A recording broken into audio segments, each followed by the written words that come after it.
നമ്മൾ ചൈൽഡ്ഹുഡിൽ തന്നെ ഡെവലപ്മെൻ്റൽ ട്രോമയൊക്കെ അനുഭവിച്ചിട്ടുള്ള ഒരാളാണെങ്കിൽ ഡെവലപ്മെൻ്റൽ ട്രോമ എന്ന് ഉദ്ദേശിക്കുന്ന വളർന്നു വരുന്ന സാഹചര്യത്തിൽ തന്നെ ഫാമിലി ഡിസ്ഫങ്ഷൻസ് ഉണ്ടാവുക, സേഫ്റ്റി ത്രെറ്റ് ഉണ്ടാവുക. സേഫ്റ്റി എന്ന് പറയുന്നത് ഒരു മനുഷ്യനെ ഏറ്റവും കൂടുതൽ ഫീൽ ചെയ്യേണ്ട കാര്യമാണ്, especially when we are children. അപ്പോൾ ആ ഒരു സാഹചര്യത്തിൽ സേഫായിട്ട് ഫീൽ ചെയ്യാതിരിക്കുക, അബ്യൂസ് നേരിടേണ്ടി വരിക, ഇതെല്ലാം ഡെവലപ്മെൻ്റൽ ട്രോമയായിട്ട് നമുക്ക് പറയാം.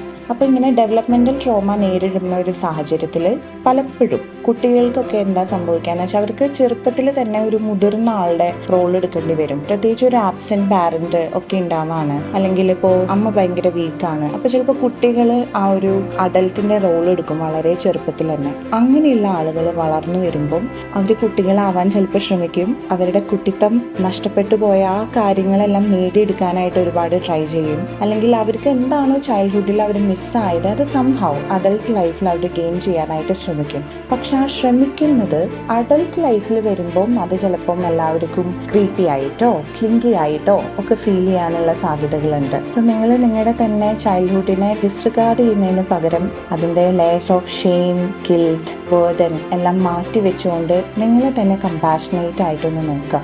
അത് നിങ്ങളുടെ ജീവിതത്തിൽ ഒരുപാട് സഹായിക്കും.